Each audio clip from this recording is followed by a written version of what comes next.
¿Qué tal, doctores? Buenos días. Quien les saluda es el doctor Juan Carlos Valverde. Soy cirujano general, soy cirujano de colon y recto, soy trujillano. Bueno, he hecho algunas rotaciones internacionales y pertenezco a algunas sociedades, como ven ahí.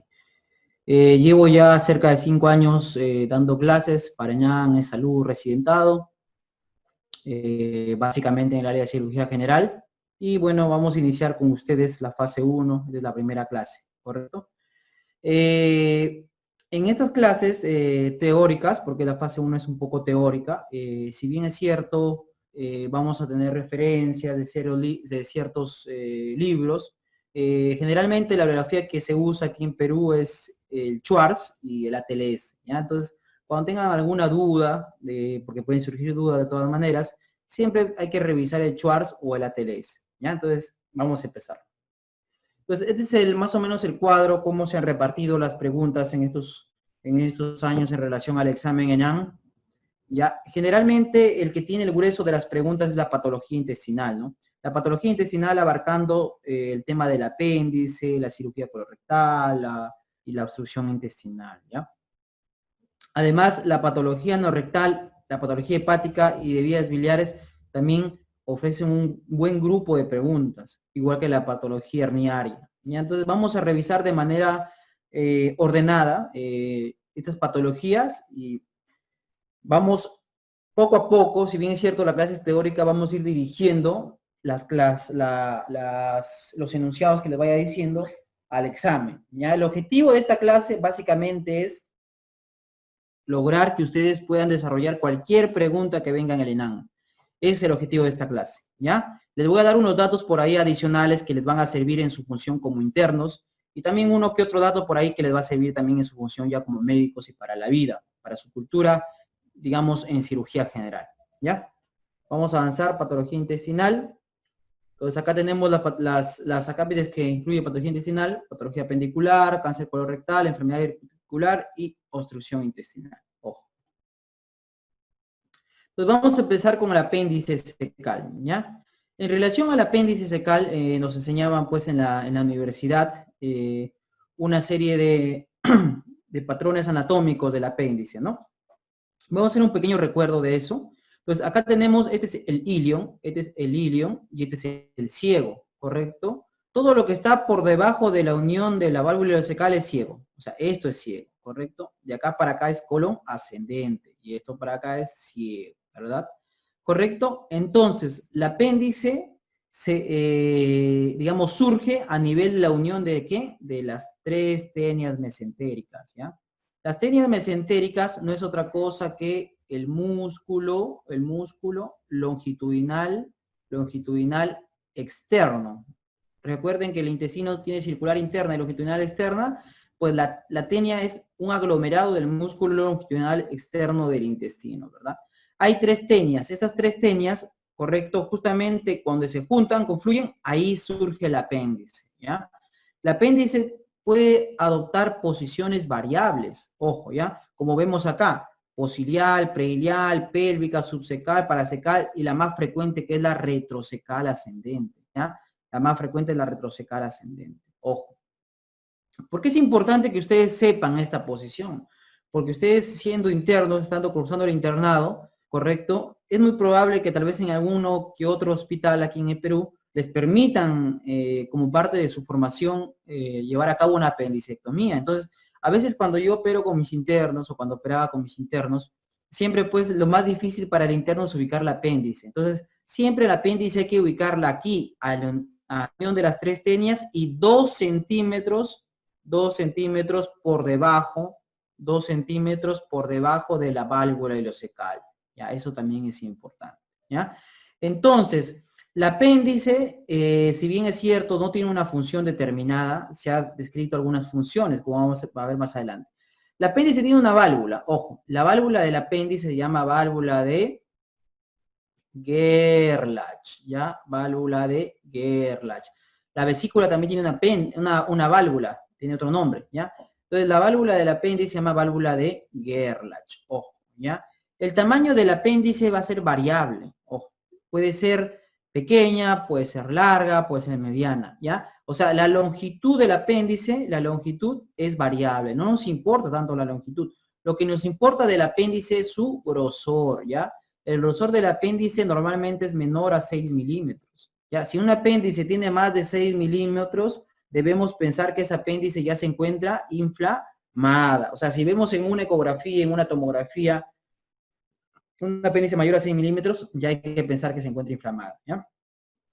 La posición más frecuente de todas es la retrocecal, ¿ya? La retrocecal ascendente, esa es la más frecuente, ¿ya? Y es motivo de pregunta también. En cuanto a la irrigación del apéndice, el apéndice recibe irrigación ¿de quién? De la arteria ileocólica, ¿ya? Ileocólica, ¿correcto? También llamada porque tiene dos ramas, biseco, dos ramas para el ciego, biseco, ilio, apéndico, cólica, ya es un nombre más largo, o arteria ileocólica simplemente. Entonces, la arteria ileocólica, acá hay que ubicarnos en este gráfico, ¿correcto? La arteria ileocólica va a salir ¿de quién? Acá tenemos a la arteria mesentérica superior, ¿ya? Sale de la arteria mesentérica superior, ojo. Por acá sale la arteria ileocólica y va a dar ramas, ¿verdad? Para el ciego, para el ilion y para el apéndice. Esta es la arteria apendicular. Entonces, ¿quién irriga el apéndice? La arteria apendicular al final. Es rama de la ileocólica, ¿ya? La arteria apendicular. Esa arteria apendicular va a correr más o menos por el borde libre del mesenterio del apéndice. Recuerden que el mesenterio, tanto en colon como apéndices, por donde circulan los vasos sanguíneos. Ese es el mesenterio, un tejido más o menos graso, ¿ya? Entonces, por aquí viene la arteria apendicular por el borde libre. Entonces, la parte que se encuentra más irrigada del apéndice secal justamente es el borde que tiene contacto con ese mesenterio, el borde mesentérico, ¿ya? Y la parte que se encuentra menos irrigada del apéndice secal, ¿cuál es? Es el borde antimesentérico, ¿ya? Antimesentérico. Por eso es el borde que se va a perforar con mayor facilidad, debido a que como es el menos irrigado, va a estar más susceptible que a la isquemia y a la necrosis y a la perforación, ¿ya? Entonces, en la fisiología se creía que el apéndice no servía para nada en realidad, ¿correcto? Se pensaba que solamente servía para que el cirujano pues tenga chamba y que operara en la guardia. No, se cree además que tiene una función inmunológica, ¿ya? Esa función inmunológica se cree que se debe a la secreción de inmunoglobulinas, ¿correcto? Y las inmunoglobulinas que se sintetizan en la mucosa son las inmunoglobulinas A. Y entonces, esa es la inmunoglobulina que secreta el apéndice. Además, el hecho de que tengas tu apéndice, ¿correcto? Te puede, digamos, debido a ese expuesto papel inmunológico, te puede proteger ante ciertas patologías. Y el hecho que te la quiten también te protege. ¿Cómo qué?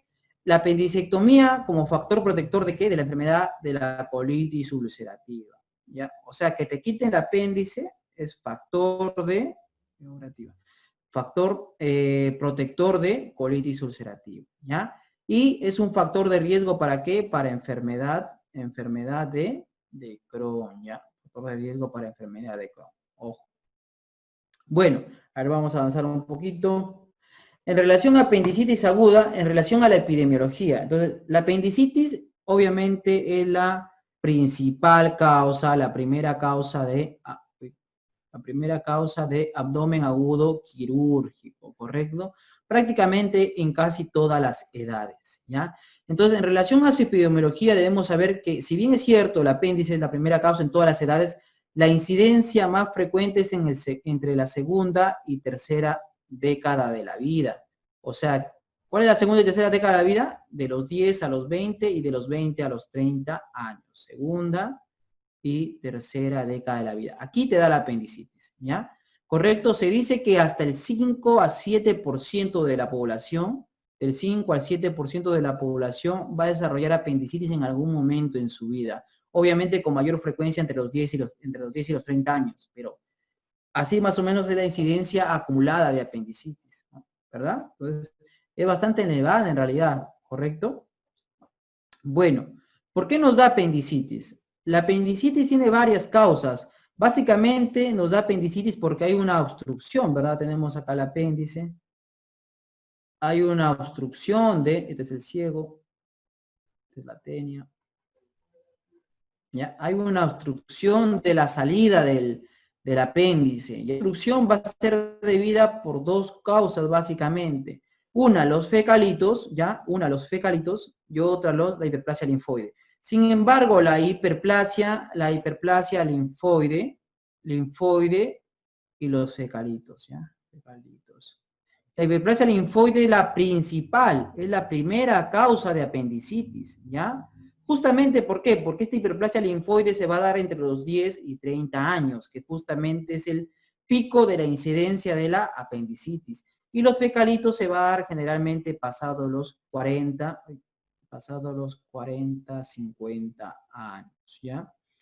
Sin embargo, a pesar de que son causas diferentes, más o menos la fisiopatología es la misma, o el fecalito o la hipertrofia linfoidea, y por cierto, esa hipertrofia linfoidea tiene un nombre, esos ganglios, ese acúmulo linfoideo, se llama amígdalas de Rose, ¿ya? Amígdalas de Rose. No placas de Peyer, ojo. Las placas de Peyer se encuentran a nivel de ¿dónde? Del ilion terminal, ojo, ¿ya? Entonces acá se llaman amígdalas de Rose. Entonces, van a obstruir la salida, ¿de quién? Del apéndice. El apéndice, si bien es cierto, secreta moco, ¿correcto? Pero ese moco debería salirse, ¿verdad? Entonces, al haber una obstrucción, ese moco se va a acumular dentro del apéndice, ¿verdad? Ese moco, como se va a acumular, ¿va a aumentar qué? Va a aumentar la presión dentro de la luz apendicular. Va a aumentarse la presión. Al aumentarse la presión, se va a ejercer presión sobre la mucosa. La mucosa va a sufrir ¿qué? Una compresión, y al sufrir una compresión se van a taponar en primer lugar los vasos linfáticos, en segundo lugar se taponan los vasos venosos y en tercer lugar se taponan los vasos arteriales. Al taponarse la circulación va a ocurrir una isquemia, y luego de la isquemia viene la necrosis y luego la perforación, ¿ya? La perforación, que es la complicación más grave, ¿correcto? Entonces, en la fisiopatología, ¿qué ocurre? La obstrucción del lumen apendicular. La obstrucción del lumen apendicular. Sin embargo, se han descrito otras patologías como causa de apendicitis, y debemos recordar en primer lugar la causa oncológica más frecuente, que ¿cuál es? Es el tumor carcinoide, ¿ya? Entonces, a veces los tumores carcinoides, o mejor dicho, la mayoría de las veces, los tumores carcinoides, cuando dan síntomas, se presentan como ¿qué? Como apendicitis, ¿ya? ¿Correcto? Además, se ha relacionado con ¿qué? La apendicitis con la infección por citomegalovirus, con la infección por Campylobacter, ¿ya? Campylobacter jejuni. Y además con la infección por Yersinia pestis, También con el virus del herpes, también con todos los virus, con el VIH también. Entonces, hay una serie de teorías en relación a la causa de la apendicitis, ¿ya? Y estas teorías han sido respaldadas básicamente porque en algún momento se intentó que someter a los pacientes con apendicitis a un manejo médico. Y algunos respondían, ¿ya? Pero habían otros que no respondían. Bueno, y eso para su cultura general, en un libro de cirugía general, un texto, menciona la historia justamente del manejo de la apendicitis aguda, ¿no? Hubo un estudioso que creía, cirujano, que creía que el paciente se podía curar solamente con el manejo médico. Entonces, justo le dio apendicitis a su hijo y lo sometió a un manejo médico, ¿correcto? Pero su hijo falleció por la apendicitis. Entonces, en teoría el manejo médico no sirve, ¿ya?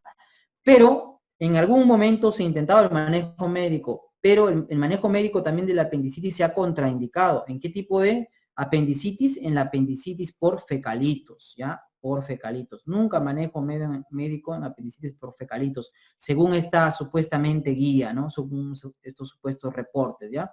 Pero en la práctica, pues nadie va a dar manejo médico a la apendicitis, ¿ya? Nadie. Eso ya, y tampoco en el ENAM, olvídense el manejo médico, simplemente les comento para su cultura, ¿ya? Apendicitis aguda. En la microbiología, la apendicitis aguda obviamente es un órgano hueco, ¿verdad? El apéndice que está en la cavidad abdominal, que es parte del tracto digestivo. Entonces, en el tracto digestivo tenemos que básicamente gram negativos y anaerobios, ¿verdad? Entonces, cuando tenemos una apendicitis, vamos a tener infección, ¿por qué? Justamente por estos gram negativos. Y a la cabeza, ¿quién tenemos? A coli, y en segundo lugar a bacteroides, ¿correcto? Sin embargo, en apendicitis complicadas, el que más frecuentemente se presenta, ¿quién es? Bacteroides. O sea, cuando hay perforación, ¿en quién deberíamos pensar? En bacteroides. Cuando hay abscesos, ¿en quién deberíamos pensar también? En bacteroides, ¿ya? Los anaerobios son la principal causa de abscesos intraabdominales. Ojo, ¿ya? En la sintomatología, los síntomas de la apendicitis van a ser diversos, pero recuerden que el síntoma más frecuente es el dolor, ¿ya? No existe apendicitis sin dolor. El dolor siempre va a estar presente, ojo, es lo primero que debemos buscar, ¿ya? Y justamente es el motivo por el cual el paciente va a la emergencia. O sea, el paciente no dice, doctor, ¿sabe qué? Vengo porque no tengo hambre. No, te dice, vengo porque me duele, doctor.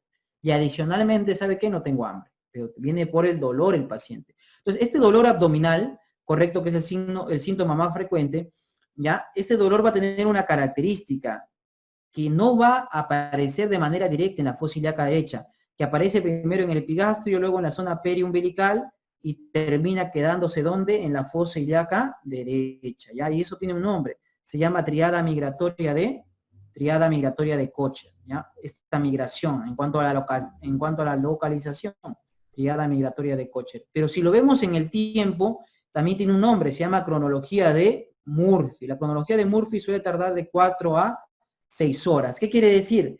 Que tú inicias con el dolor a nivel de la zona, periumbilical, correcto, inicias con el dolor, y luego vas a terminar con dolor en fosa ilíaca derecha. Eso se presenta generalmente entre el 60 y el 70% de los pacientes, la cronología de Murphy. ¿A qué se debe la cronología de Murphy? ¿Ya? ¿A qué se debe? Entonces tenemos primero un dolor a nivel periumbilical, ¿verdad? Y luego un dolor a nivel de fosa ilíaca derecha. ¿A qué se debe estos dolores? En primer lugar, el dolor a nivel periumbilical, el dolor a nivel periumbilical se debe a qué? A la irritación del sistema nervioso simpático, ¿ya? A la irritación del sistema nervioso simpático. ¿A través de qué? Del peritoneo visceral, ¿ya? El peritoneo visceral es el que se va a irritar, ¿correcto? En cambio, el dolor en fosa ilíaca derecha se debe a irritación de qué sistema nervioso? El sistema nervioso somático, ¿ya? Somático. ¿Debido a qué? Debido a la irritación del peritoneo parietal. El dolor visceral es diferente, es mal localizado, es sordo, a veces el paciente manifiesta como que es un malestar vago, como que eructos, como una serie de molestias extrañas, pero a las finales todas expresan ese dolor visceral. ¿Ya? Y el dolor parietal sí es diferente, es localizado, el paciente te puede señalar hasta con el dedo donde le duele. Ya, esa es la diferencia, ¿ya? Ojo. Ahora, ¿qué más tenemos en apendicitis? El tema de las náuseas y los vómitos. Recuerden que las náuseas y los vómitos son posteriores al dolor, ¿ya? Posteriores al dolor. Ojo, posteriores al dolor. ¿Ya? Si tenemos náuseas y vómitos antes del dolor, hay que pensar en otra causa, pero generalmente esa causa no va a ser la apendicitis, ¿ya? Ojo. La diarrea también, obviamente, la diarrea es posterior al dolor también. Fiebre y anorexia, ¿ya? La fiebre se va a presentar sobre todo en aquellos pacientes que ya están complicados, generalmente pasadas las 18 horas. La anorexia es frecuente, sin embargo, ojo, la anorexia no es el síntoma más frecuente. Ya habíamos dicho que el síntoma más frecuente es el dolor, ¿ya? No vayan a caer en esa pregunta. La anorexia casi siempre acompaña al paciente con apendicitis. Es por eso que cuando estás en la guardia, imagínate en la noche, llega un paciente con apendicitis a las 2 de la mañana, ya con dolor en fosa ilíaca derecha. Tú generalmente le preguntas, ¿y qué comió, verdad? Por si acá algo le haya caído mal. ¿Ya? Entonces el paciente va a decir, doctor, ¿sabe qué? Yo no comí, no tuve hambre en la noche, no he cenado. Entonces, esa es la historia típica. Un paciente con apendicitis te va a decir que no cenó, que no almorzó, que no desayunó, ¿ya? Y justamente eso tiene un nombre, ¿ya? Los gringos le pusieron un nombre, signo de la hamburguesa. ¿Qué quiere decir? Que si el paciente te pide una hamburguesa, quiere decir que tiene cualquier cosa menos apendicitis, ¿ya? O sea, la anorexia tiene que estar presente. Si el paciente tiene hambre, hay que pensar en otras causas de dolor, pero no en apendicitis. Ojo. En relación a los signos de apendicitis aguda, tenemos una serie de signos. Vamos a empezar con el signo de McBurney, ¿verdad? Entonces, el signo de McBurney, si trazamos un abdomen, si trazamos el abdomen acá está el ombligo. Está medio raro mi dibujo. Espina ilíaca anterosuperior es esta. Ombligo, espina ilíaca anterosuperior. Trazamos una línea y separamos esta línea en 3. Acá se encontraría el punto de McBurney, que es un punto doloroso. Tú le presionas al paciente ahí y le va a ocasionar dolor.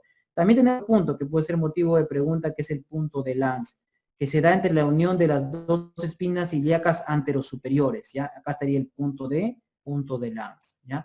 Ambos son puntos dolorosos. Obviamente el punto de Lanz está más abajo, va a ser más positivo en pacientes con apendicitis pélvicas, ¿ya? Y el punto de McBurney es para la típica apendicitis retrocecal, ojo, ¿ya? ¿Correcto? Bueno, además tenemos otros signos que van a manifestar una apendicitis aguda, como el signo de Robson. El signo de Robson consiste en presionar la zona izquierda del abdomen y el paciente va a sentir dolor en la zona derecha. ¿Esto debido a qué? A que el gas va a trasladarse del colon izquierdo al colon derecho hasta el apéndice y va a distender esta zona y va a ocasionar dolor. Ese es el signo de Robson, ¿ya?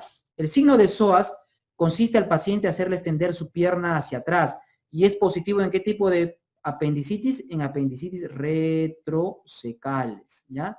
En cambio, el signo del obturador consiste en al paciente hacerle doblar su pierna, ¿correcto? Y hacer una rotación interna, y eso ocasiona dolor. ¿En qué tipo de apendicitis se va a presentar el signo del obturador? En apendicitis del tipo pélvicas, ¿ya? Pélvicas, ojo, ¿ya? Bueno, cuando hablamos de apendicitis, si bien es cierto el McBurney, el Robson, el Lanz, el Psoas, el obturador son signos, pero estos no son signos peritoneales, ¿ya? Es importante diferenciar los signos peritoneales, porque cuando hablamos de signos peritoneales, hablamos de peritonitis, ¿ya? Peritonitis. Y si estamos hablando de peritonitis, estamos hablando de que el paciente tiene que ser sometido a una cirugía, ¿ya? Cirugía, ojo, ¿ya? Entonces, ¿cuáles son los signos de peritonitis? Tenemos básicamente 3 signos físicos de peritonitis. A la cabeza, ¿qué? El rebote, ¿ya? El rebote, ¿correcto? Que en apendicitis tiene un signo, tiene un nombre especial que se llama Bloomberg, ¿verdad? En apendicitis. Es el rebote en fosa ilíaca derecha. Correcto, también tenemos el tema de la percusión dolorosa. O sea, si tú le percutes al paciente en la fosa ilíaca derecha, le va a doler. Percusión dolorosa también es un signo peritoneal, ojo. Y también tenemos la rigidez muscular, ¿ya? La rigidez muscular también es un signo peritoneal, ¿ya? Y esto también se conoce como abdomen en tabla. A veces es tanto esta rigidez que el abdomen no se mueve, abdomen en tabla, ¿ya? Y como cuarto signo, podríamos poner incluso la sensibilidad de la piel, ¿ya? Pero yo quiero que en el cuarto signo ustedes se fijen en los signos indirectos de peritonitis. ¿Y cuáles son los signos indirectos de peritonitis? ¿Cuáles son? La PCR elevada, por ejemplo, la leucocitosis, ¿ya? La leucocitosis y la fiebre, ojo.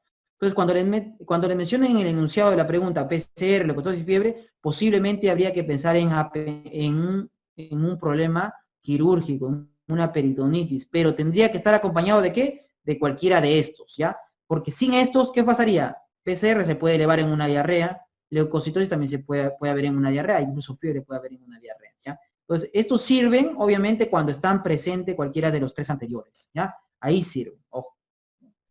En relación, entonces acá tenemos la temperatura, obviamente se presenta cuando el cuadro ya está avanzado, generalmente luego de 18 horas. Rebote ya les dije que es, el guiñado de Musi no es otra cosa que el dolor en cualquier parte del abdomen, ¿ya? En cualquier parte del abdomen, pero es un rebote. O sea, el rebote localizado en fosa ilíaca derecha es Bloomberg. El rebote en cualquier parte del abdomen se llama signo de guiñado de Musi, ¿ya? Tenemos pruebas de laboratorio también. Dentro de las pruebas de laboratorio, lo que vamos a pedir generalmente es un hemograma, ¿verdad? Generalmente pedimos un hemograma. En el hemograma, ¿qué vamos a ver? Leucocitosis. Siempre y cuando hayan pasado ciertas horas, porque en las primeras horas a veces el hemograma va a ser normal, pero pasado las 18 horas, generalmente va a estar alterado, ojo, ¿ya? Y generalmente se eleva por encima de 18.000, así dice la bibliografía, da un valor exacto, ¿ya?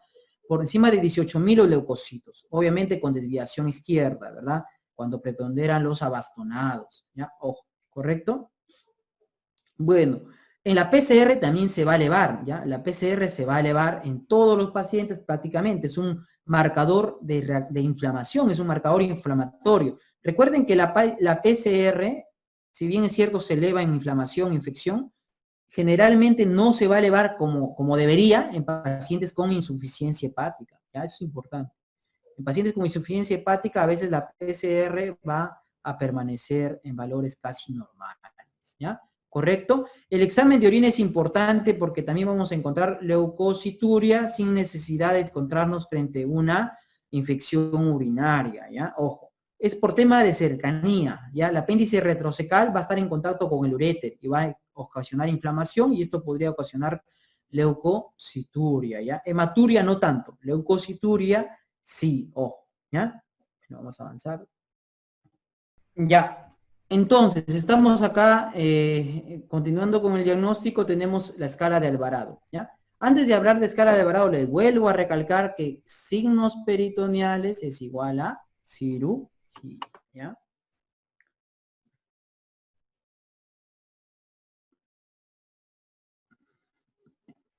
Es igual a cirugía. Entonces, el score de Alvarado es una serie de datos que se van a aglomerar, en total le va a asignar un puntaje y el máximo puntaje es el valor de 10. ¿Qué datos tenemos? Tenemos síntomas, tenemos signos y tenemos laboratorio. Dentro de los síntomas tenemos la migración del dolor, la anorexia, las náuseas y los vómitos, ¿ya? Dentro de los signos, el dolor en cuadrante inferior derecho, el rebote, la elevación de la temperatura, la leucocitosis, y además la desviación izquierda, ¿verdad? Correcto, hay una mnemotecnia para esto, Mantrels, porque viene esta pregunta, si bien el código Bravo suele venir, correcto, entonces es importante sabernos esta mnemotecnia. Que a las finales, pues simplemente es un aglomerado de todo lo que se presenta en una apendicitis, ¿no? Entonces, que podríamos intuir incluso, ¿ya? ¿Correcto?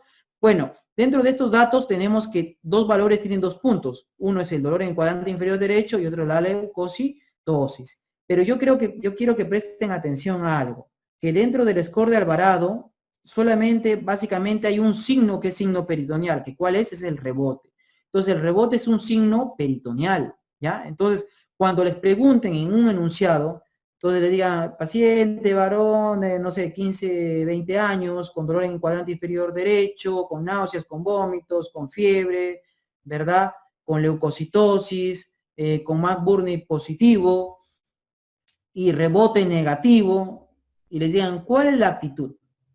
Entonces, cuando nos ponen así, el score de Alvarado nos puede confundir. Entonces, yo les planteo un método, que es simplemente ustedes deberían fijarse en el rebote, ¿ya? En el rebote. Porque si el paciente tiene rebote, sí o sí se tiene que operar, ¿correcto? Sí o sí se tiene que operar. Entonces, todos los demás parámetros del score de Alvarado sí sirven, es cierto, pero para el examen, ustedes en la pregunta deben buscar rebote.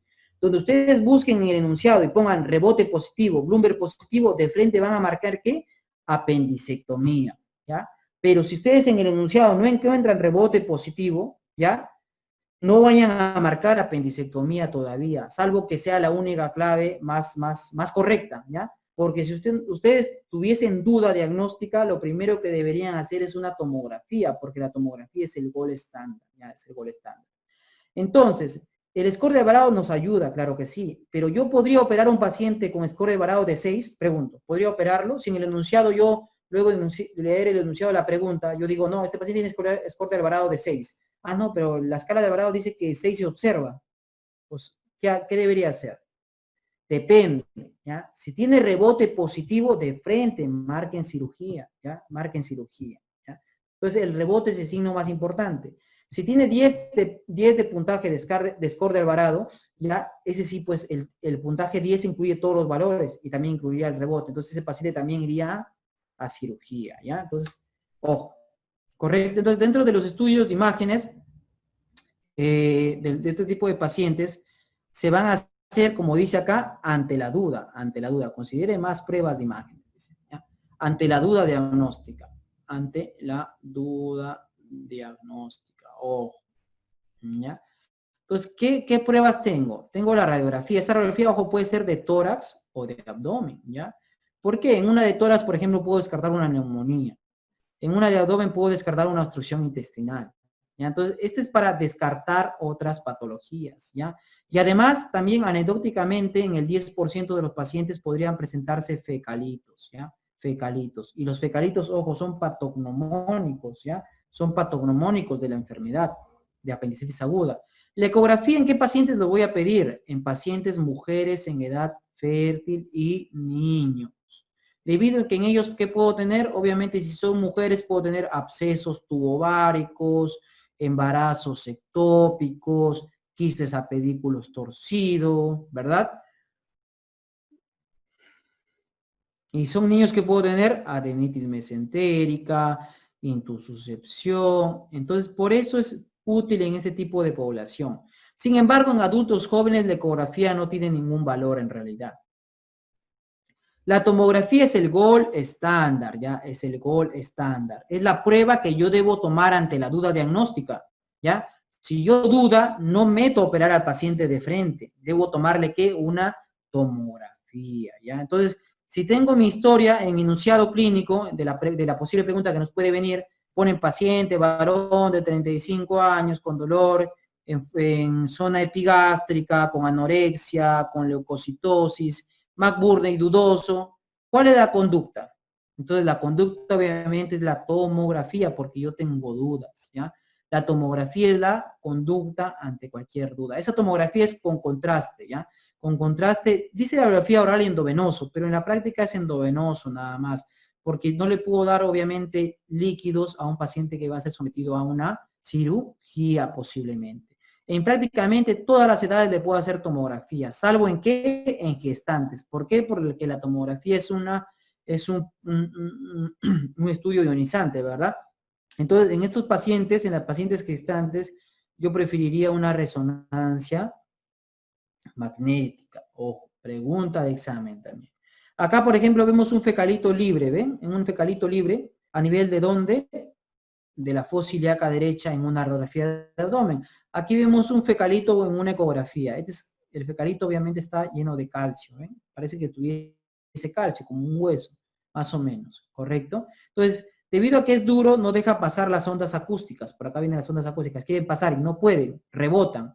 Y eso deja una imagen que se llama sombra acústica posterior. Sombra acústica posterior. Acústica posterior. Antes me gustaba hacer ecografía, ahora ya no mucho. ¿Ya? Y aquí es como lo vemos en una tomografía. Tomografía, aquí vemos que también un fecalito hiperdenso, ¿verdad? Hiperdenso. Recuerden que las pruebas de imágenes, ¿qué nos pueden informar? Nos pueden informar apéndice secal mayor de 6 milímetros. Así nos tienen que decir, para decir que está inflamada, con líquido periapendicular, con aumento de la densidad de la grasa periapendicular, con líquido libre también, ¿ya? Así nos van a informar en nuestros estudios. Pero, sin embargo, la mayoría de ecografías, ¿qué dicen? Signos indirectos de apendicitis aguda a correlacionar con la clínica, eso nos pone en sí. Y además abajito dice, este estudio no tiene ningún valor legal. Bueno, entonces la ecografía, la tomografía es mejor, no se vayan a olvidar, ¿ya? En relación a la apendicitis aguda, el diagnóstico diferencial es variado. En relación a ambos sexos, obviamente tenemos coliconefritis, colecistitis, neumonía, duodenitis, Crohn, divertículo. La adenitis mesentérica se va a presentar sobre todo en los niños, ¿ya? Se debe a una inflamación de los ganglios del mesenterio. A nivel del mesenterio tenemos ganglios. Estos ganglios se van a inflamar sobre todo en aquellos pacientes que tienen antecedente de ¿qué? De una semana antes tener una infección respiratoria alta o una diarrea, ¿ya? ¿Ya? Entonces, esta diarrea o esta infección respiratoria alta va a ocasionar que los ganglios se inflamen a nivel del mesenterio y ocasiona dolor. Sin embargo, este dolor no es tan severo, es un dolor moderado que es manejable con analgésicos y que no amerita ninguna cirugía, ¿ya? Ese es el manejo de la adenitis mesentérica. En pacientes varones siempre hay que pensar en problemas testiculares, orquitis, torsión testicular. Pero obviamente en la pregunta nos van a poner que hay dolor a nivel del testículo, ¿ya? Dolor a nivel del testículo o dolor desde que se irradia de la fosa ilíaca derecha a la zona testicular también. Igual que los cálculos ureterales también, dolor en cuadrante inferior derecho que se irradia hacia el testículo.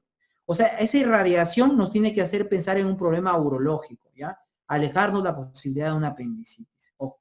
Los trastornos ginecológicos ya lo van a ver en ginecología, embarazo ectópico, enfermedad pélvica inflamatoria, quiste ovario a pedículo torcido, ¿correcto? Pero este síndrome de acá, del medio mes, ¿correcto?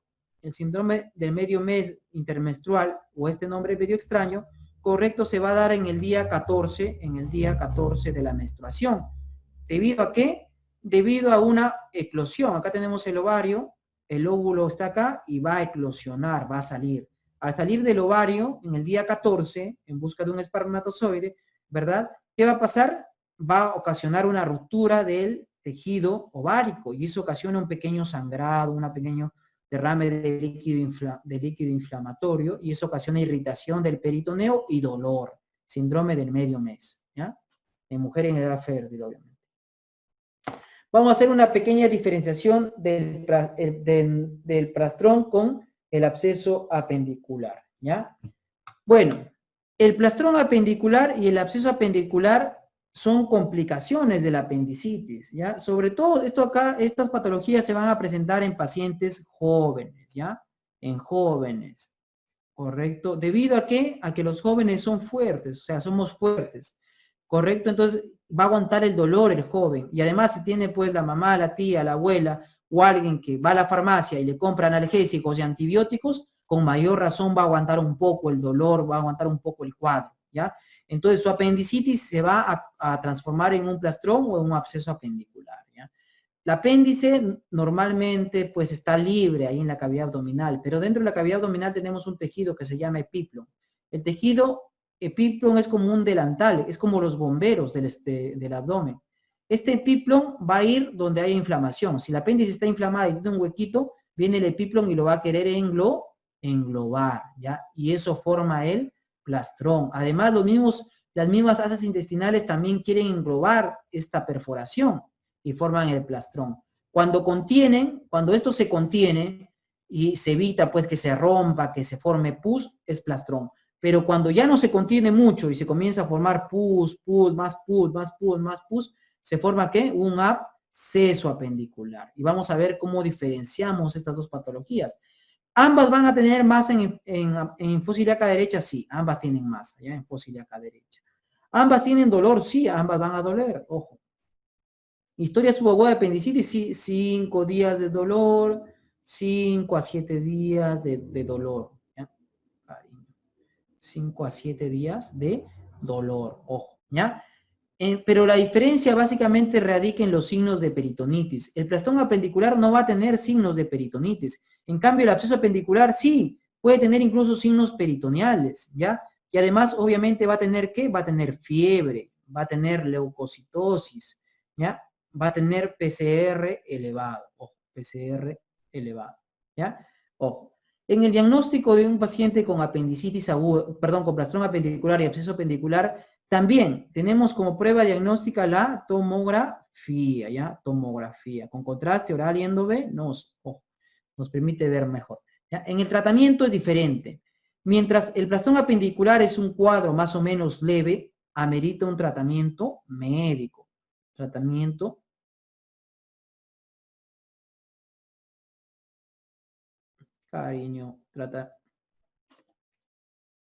tratamiento médico, ¿ya? Médico. En cambio, el absceso apendicular, acá tenemos un absceso, y de ahora en adelante ustedes tienen que meter en su chip que todo absceso se drena, pero los abscesos intraabdominales, porque el absceso apendicular es un absceso intraabdominal a las finales, ¿cómo se van a drenar? Vía percutánea, ¿ya? Entonces, el paciente tiene que ser sometido a un drenaje percutáneo. Obviamente, este drenaje percutáneo no es a ciegas, es guiado ¿por qué? Por una tomografía o una ecografía, ¿ya? Idealmente una tomografía. Drenaje percutáneo. En el seguimiento de estos pacientes, tanto el plastrón que se somete a tratamiento médico y el absceso que se somete a drenaje percutáneo, el tratamiento de seguimiento va a ser el mismo, que ¿qué es? consta en la apendicectomía diferida o apendicectomía de intervalo, que se da entre las 8 y 12 semanas posterior al cuadro agudo, ¿ya?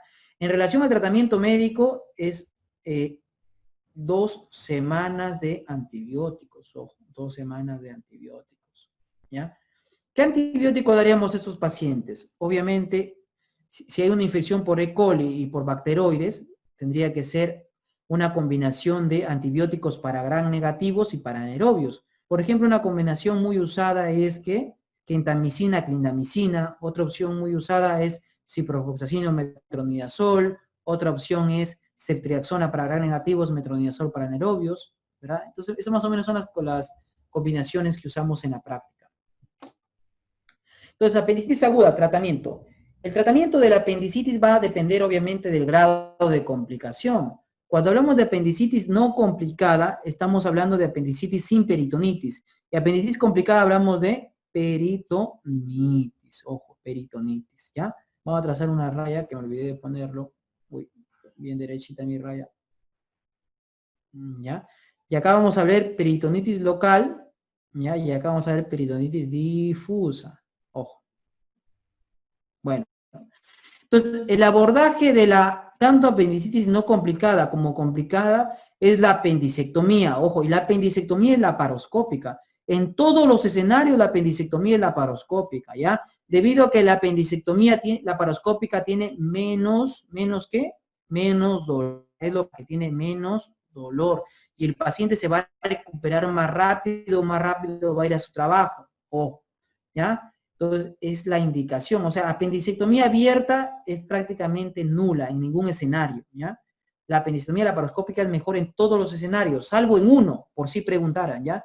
Se dice que la apendicectomía laparoscópica tiene un aumento de abscesos intraabdominales. Eso sí se dice, ¿ya? Yo lo dudo, la verdad, pero la bibliografía dice eso. Ojo. Bueno, ¿qué más debemos saber en relación al abordaje, al tratamiento de la apendicitis? El lavado de cavidad. En la apendicitis no complicada no hay peritonitis, o sea, no hay líquido, no hay pus, entonces no es necesario ningún lavado. En cambio, la apendicitis complicada, en estos pacientes sí va a haber pus. En la localizada esta pus está solamente en una zona, por eso no debo lavar. ¿Por qué? Porque si yo lavo voy a distender la pus de un sitio a todo el abdomen, por eso no lavo, ojo, ¿ya? En cambio, la difusa, debido a que todo el abdomen tiene pus, ahí sí tengo que lavar de manera profusa, con 10, 15 litros de cloruro, hasta que salga clarita el agua. Ojo, perdón, el cloruro, ¿ya? Ojo. El drenaje va a depender también. En apendicitis no complicadas, como no hay nada que drenar, no hay pus, no es necesario el drenaje. En cambio, en apendicitis complicadas, ¿ya? En estos pacientes sí, debido a que obviamente se puede quedar la pus dentro del abdomen. Entonces, sobre todo en las apendicitis localizadas hay que utilizar drenaje. En las difusas, los libros dicen que sí, que no, pero en la práctica generalmente siempre ponemos drenajes. Ojo, ¿ya? La antibiótico profilaxis quiere decir tratamiento ya por menos de 24 horas, ¿ya? Y terapia antibiótica quiere decir tratamiento por más o menos 7 días, ojo, por 7 días, ojo, ¿ya? La profilaxis antibiótica, la definición lo vamos a ver más adelante también, ¿ya? Ojo. Entonces, en los pacientes con apendicitis no complicada, basta con antibiótico profilaxis, o sea, con darle su antibiótico antes de la inducción anestésica, ¿correcto? Y mantenerlo, si quieren, 3 dosis, o sea, 24 horas, ¿ya? Es suficiente para ellos, ¿ya? En cambio, en la apendicitis complicada no es suficiente. ¿Por qué? Porque le va a faltar. Entonces, en la apendicitis complicada, ¿qué damos? Terapia antibiótica, 7 a 10 días. Para la apendicitis no complicada no es necesaria la terapia antibiótica.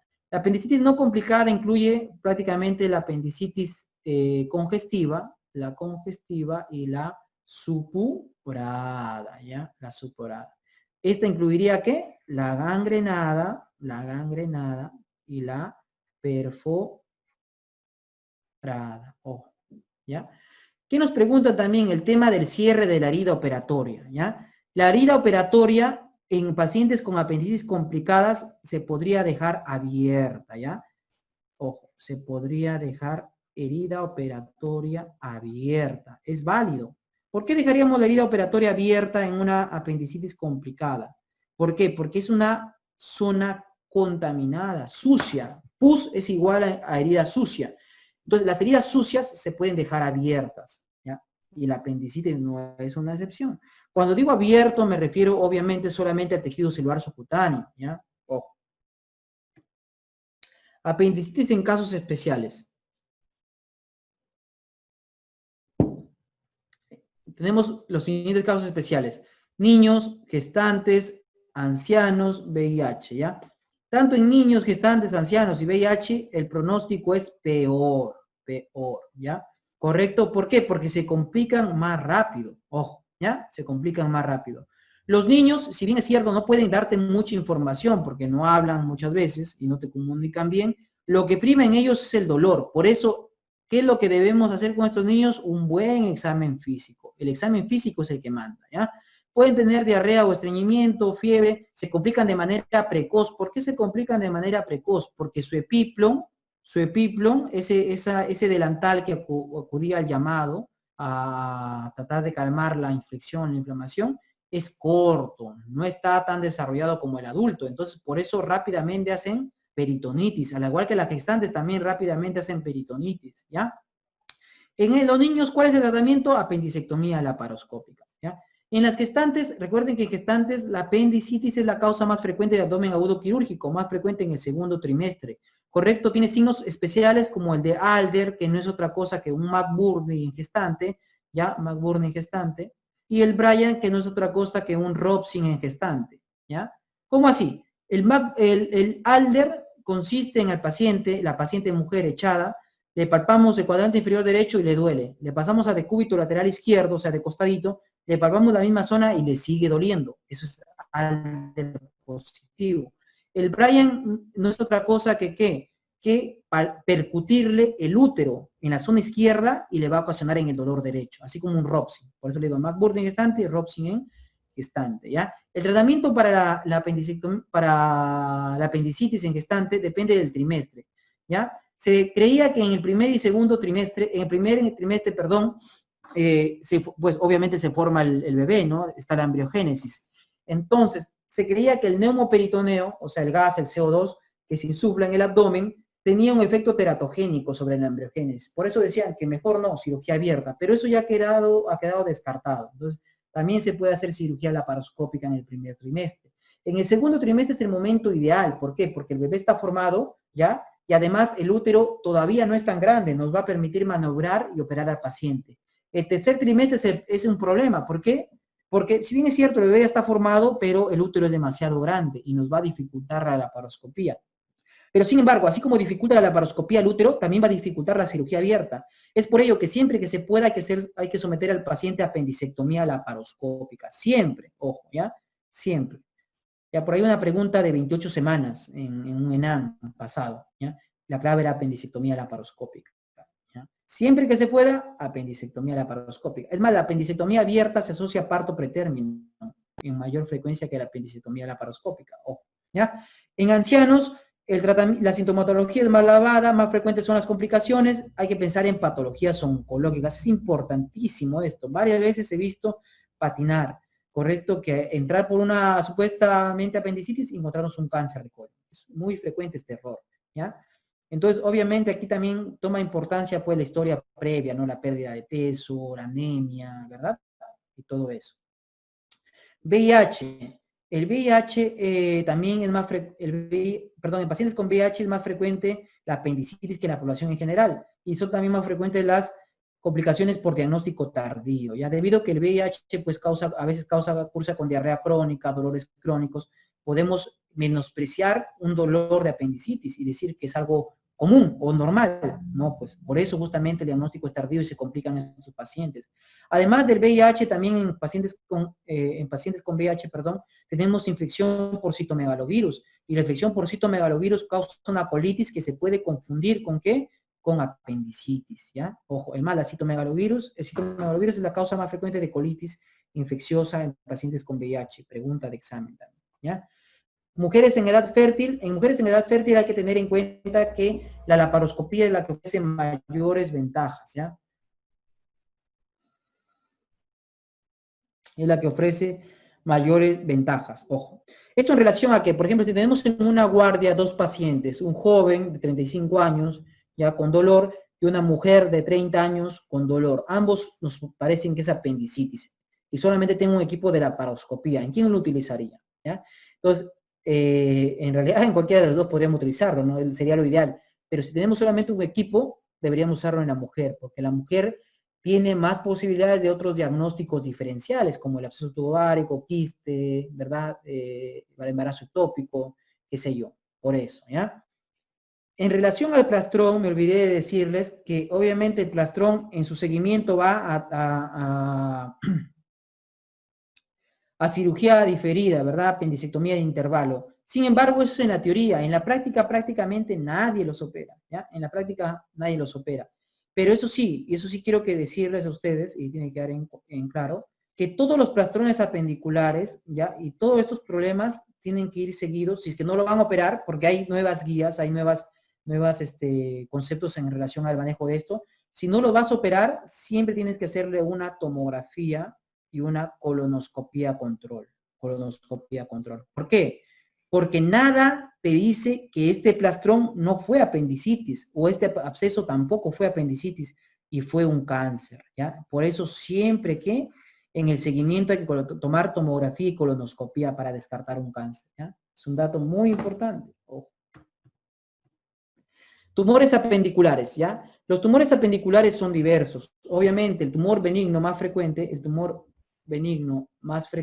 es el mucosele, ¿ya? El mucosele. El tema con el mucosele es que se puede confundir con otro diagnóstico, que es el pseudomixoma peritoneal.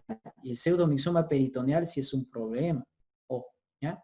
¿Correcto? ¿Cuál es el tumor más frecuente del apéndice? Es el tumor tipo carcinoide, ¿ya? Carcinoide, ojo.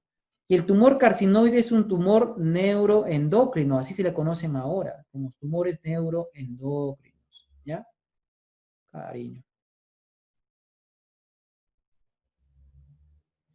Que deriva de las células de Kulczycki, ¿ya? Que justamente son células neuroendocrinas, células de Kulczycki, ojo, ¿ya? ¿Cuál es la ubicación más frecuente del tumor carcinoide? ¿Cuál es la ubicación más frecuente? Hay un montón de preguntas en relación a que cuál es la ubicación más frecuente de tumor carcinoide, de apéndice, recto o intestino delgado, ¿ya? Hay una pregunta reciente de su especialidad del año 2019, ¿ya? En la cual ponen a las tres, tanto a intestino delgado, apéndice y recto, en una sola clave, ¿ya? Era una pregunta cuyas claves tenía así, ¿no? Una clave era apéndice, intestino delgado, recto, otra clave era apéndice, bronquio, recto, otra clave era así, de esa manera, ¿ya? Entonces, la clave más frecuente que dieron en este examen de CONAREME fue intestino delgado, apéndice, recto, ¿ya? Entonces, a veces nos vienen en los simulacros y la clave generalmente suele ser que apéndice, ¿ya? En los simulacros, ¿ya? Sin embargo, si somos estrictos, en la actualidad la NCCN y la AJCC, ¿correcto? Dan como lugar más frecuente de los tumores neuroendocrinos y tumores carcinoides al intestino delgado, ¿ya? Al intestino delgado. Y del intestino delgado, ¿cuál es la parte más frecuentemente afectada? El ilio, ¿ya? El ilio.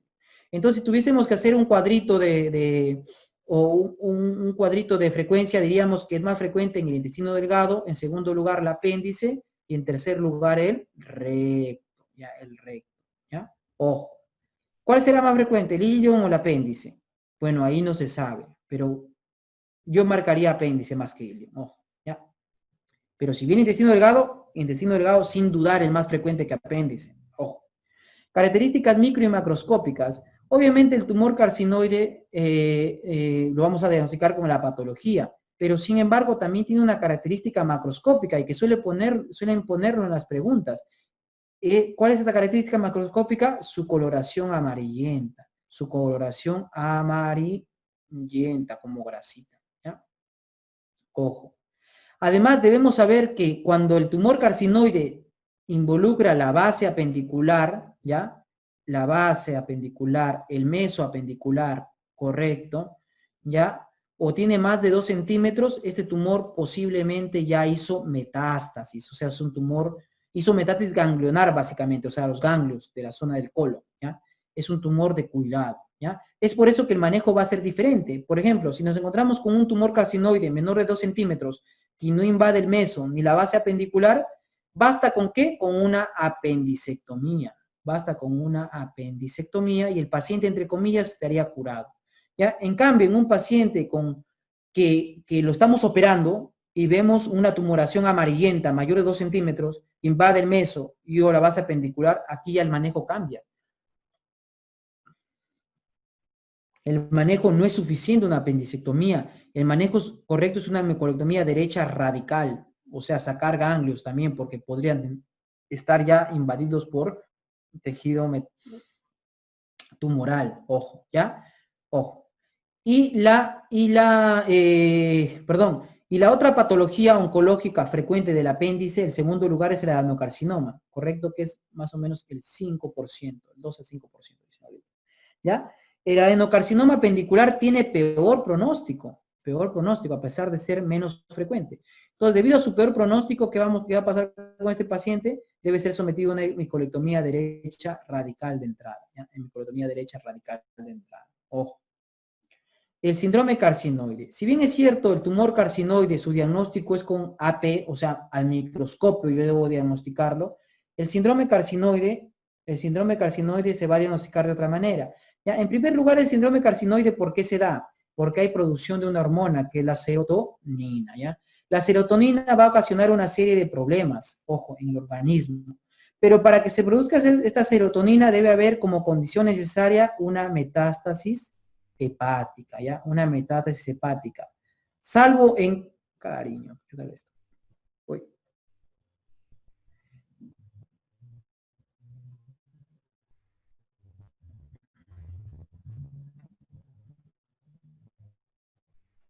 Pasó. Lucas, no puedo escribir. Ahora sí. Metástasis hepática, ojo, ¿ya? La metástasis hepática es condición sine qua non para que se dé el síndrome carcinoide, condición necesaria. ¿Salvo qué? Salvo en tumores carcinoides del bronquio. Cuando tenemos tumores carcinoides del bronquio, de los bronquios, no es necesario metástasis hepática para que se dé síndrome carcinoide, ¿ya? ¿Cuál es el signo más frecuente de este síndrome carcinoide? La rubefacción facial, o sea que te pongas rojo como tomate, ¿ya? Rubefacción facial, es lo más frecuente. Aparte tendríamos que crisis asmatiformes, taquicardia, palpitaciones, sudoración. En el diagnóstico vamos a investigar qué es la serotonina, pero no la serotonina en la sangre, sino su metabolito. ¿Cuál es su metabolito? El ácido 5-hidroxiindol acético, ¿ya? El ácido 5-hidroxiindol acético. Ya, este ácido lo vamos a investigar ¿dónde? En la orina. Y esto nos da el diagnóstico de síndrome carcinoide. ¿Cuál es el tratamiento del síndrome carcinoide? Antagonistas de la serotonina. Entonces, son medicamentos como electrotiide y sus derivados, ¿ya? Y sus derivados.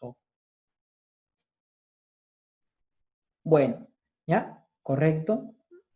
Derivados. Vamos.